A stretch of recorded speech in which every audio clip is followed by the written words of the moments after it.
Selamat datang di The Debate. Oke, hari ini kita akan membahas sebuah visi masa depan yang bisa dibilang sangat berani. Visi ini digagas oleh investor teknologi Katie Wood.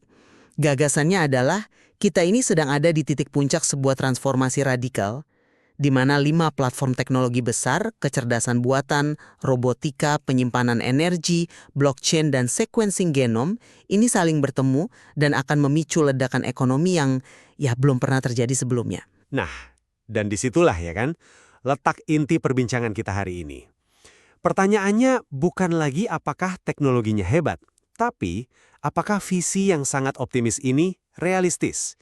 Apakah konvergensi ini benar-benar akan menciptakan pertumbuhan dahsyat seperti yang diprediksi? Atau ini cuma sebuah narasi yang terlalu indah, yang sepertinya mengabaikan hambatan regulasi, tantangan teknis, dan juga gejolak sosial yang sangat nyata di depan mata?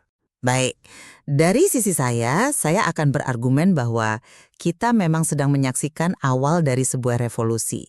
Data dan tren penurunan biaya teknologi itu semua mendukung gagasan bahwa kita akan melihat pertumbuhan eksponensial yang akan membentuk ulang ekonomi global.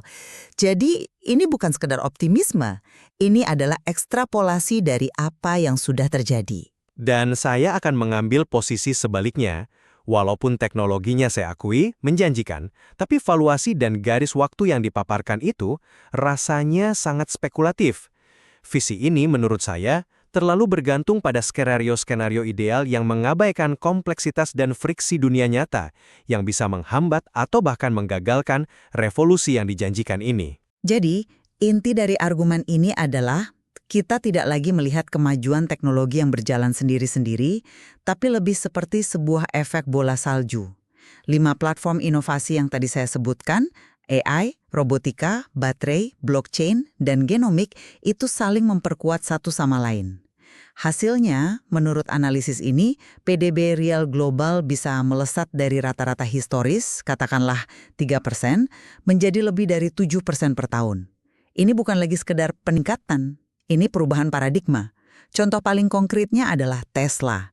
Visi ini tidak melihat Tesla sebagai perusahaan mobil, tapi sebagai proyek AI terbesar di dunia. Karena itu, valuasi sahamnya diproyeksikan bisa mencapai $2.600 dalam 5 tahun, di mana 90% nilainya itu bukan dari jualan mobil listrik, tapi dari bisnis jaringan robot taksi otonom yang bahkan belum ada. Hal serupa berlaku untuk Bitcoin yang ditargetkan mencapai $1,5 juta pada 2030 bukan sebagai aset spekulasi liar, tapi sebagai kelas aset baru semacam sistem moneter alternatif. Pesan utamanya jelas, perubahan besar sedang terjadi dan kita harus memilih di sisi mana kita akan berdiri. Saya sepakat soal potensi teknologinya, maksud saya, siapa yang bisa menyangkal kekuatan AI atau blockchain. Tapi disitulah masalahnya. Visi ini terasa seperti merangkai serangkaian skenario kasus terbaik yang semuanya harus terjadi secara sempurna. Coba kita bedah valuasi Tesla tadi. Menggantungkan 90% nilai perusahaan pada bisnis robot taksi yang belum ada, yang masih terganjal labirin regulasi yang rumit di setiap negara bagian, bahkan di setiap kota. Itu kan definisi dari spekulasi tingkat tinggi. Materi ini sendiri mengakui bahwa proses regulasi di Amerika Serikat itu negara per negara, sebuah proses yang kita semua tahu sangat lambat dan penuh dengan lobi politik. Terus ada faktor manusia. Ketergantungan pada sosok sentral seperti Elon Musk adalah risiko tersendiri. Aktivitas politiknya seperti yang disebutkan sudah terbukti berdampak pada perusahaan. Nah, bagaimana dengan stabilitas jangka panjangnya? Dan soal dampak sosial, narasi bahwa robot akan mengisi kekurangan tenaga kerja karena populasi menua itu terdengar sangat elegan, tapi narasi itu melompati satu bagian penting. Jutaan orang bisa kehilangan pekerjaan jauh sebelum pekerjaan-pekerjaan kreatif baru itu muncul. Visi ini, walau memukau, terasa meremehkan betapa berantakan dan sulitnya sebuah transisi di dunia nyata. Saya paham kehati-hatian itu, tapi kan ada sisi lain yang perlu dipertimbangkan terkait valuasi Tesla. Skeptisisme yang sama persis pernah kita dengar dulu. Materi ini mengingatkan kita pada prediksi berani di tahun 2015 yang ternyata tidak hanya akurat tapi bahkan terlampaui. Valuasi ini dari masuk akal jika kita berhenti melihat Tesla sebagai perusahaan mobil dan mulai melihatnya sebagai perusahaan data dan AI dengan armada pengumpul data di dunia nyata. Setiap mil yang ditempuh mobil Tesla itu melatih AI mereka, menciptakan keunggulan kompetitif yang sangat sulit dikejar. Jaringan robotaksi adalah cara untuk memonetisasi data tersebut secara eksponensial. Tapi bukankah itu mengabaikan risiko eksekusi? Kita tidak bisa lupa neraka produksi atau production hell yang mereka alami untuk mencapai skala saat ini. Itu menunjukkan betapa sulitnya dunia manufaktur fisik ya kan? Dan sekarang, persaingan di pasar mobil listrik dan AI semakin ketat.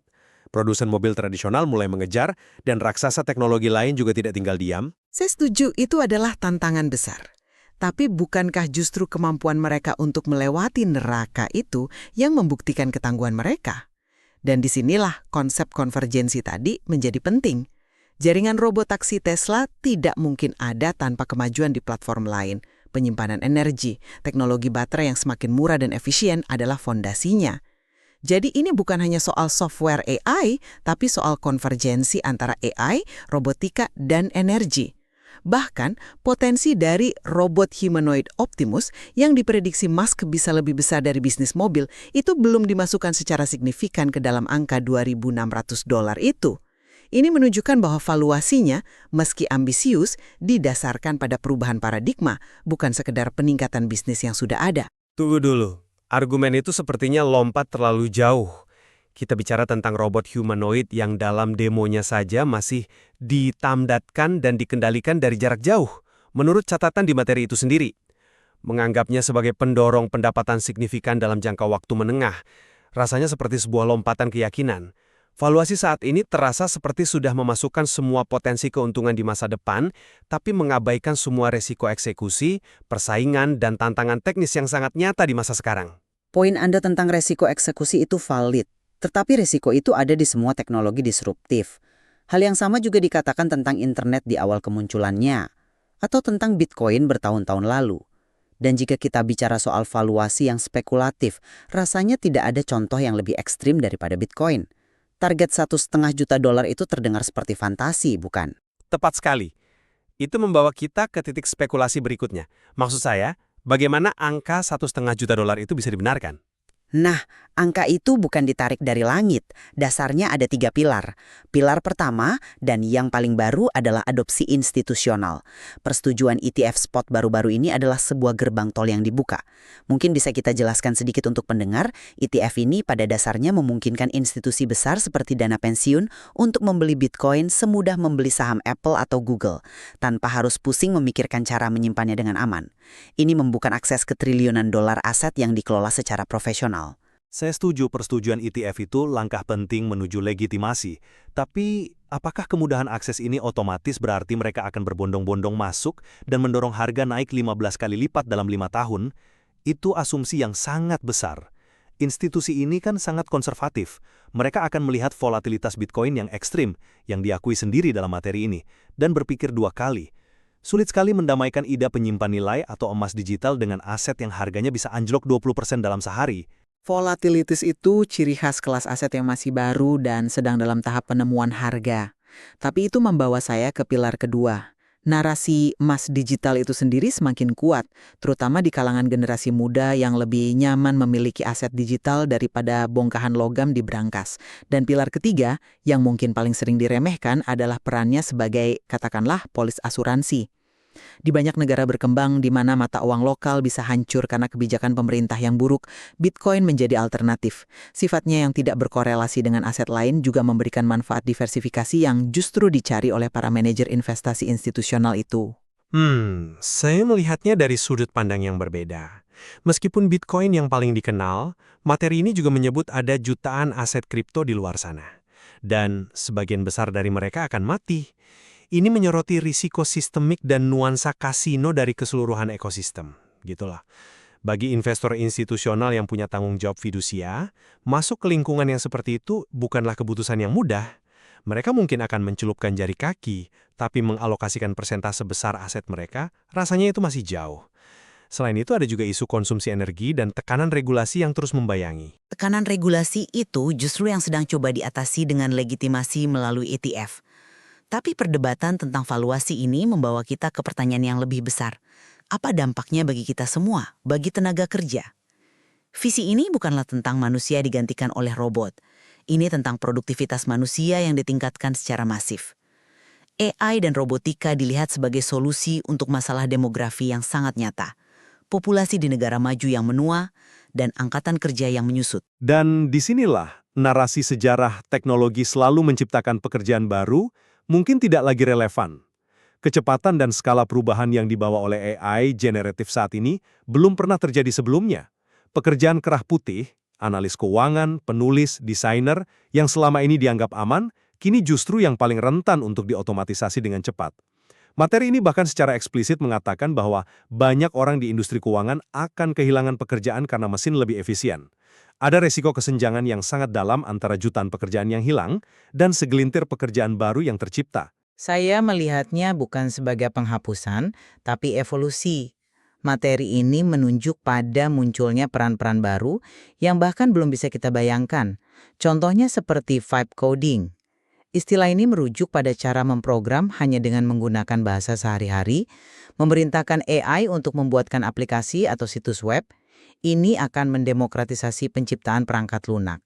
Tujuannya adalah membebaskan manusia dari tugas-tugas repetitif dan membosankan agar kita bisa fokus pada hal-hal yang hanya bisa dilakukan manusia. Inovasi, kreativitas, empati, dan hubungan antar manusia. Visi itu indah, tapi melompati periode transisi yang bisa jadi sangat menyakitkan bagi jutaan orang. Apa rencana bagi analis keuangan berusia 50 tahun yang keterampilannya tiba-tiba usang? Apa jaring pengamanan sosialnya? Narasi ini terlalu fokus pada hasil akhir utopis tanpa secara serius membahas gejolak sosial yang sangat mungkin terjadi di sepanjang jalan.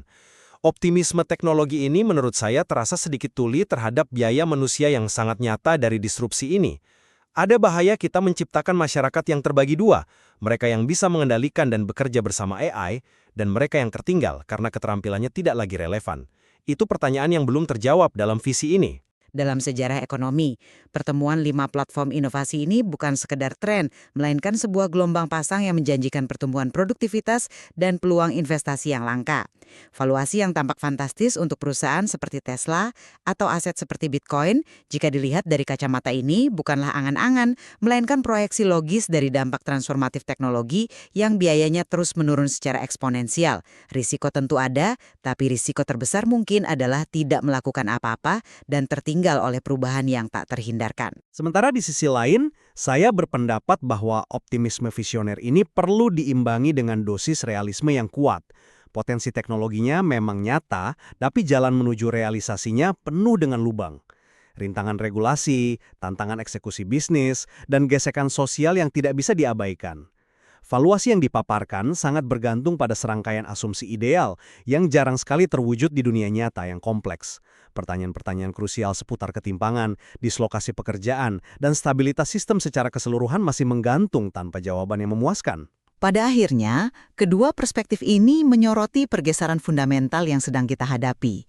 Memahami potensi luar biasa dari visi ini sama pentingnya dengan memahami tantangan-tantangan berat yang menyertainya. Betul. Dan materi ini, terlepas dari apakah kita setuju atau tidak, memberikan kerangka yang sangat kaya untuk merenungkan kemana arah masa depan kita dan bagaimana kita harus menavigasinya. Ada banyak hal yang bisa dipikirkan lebih lanjut dari kedua sisi argumen ini.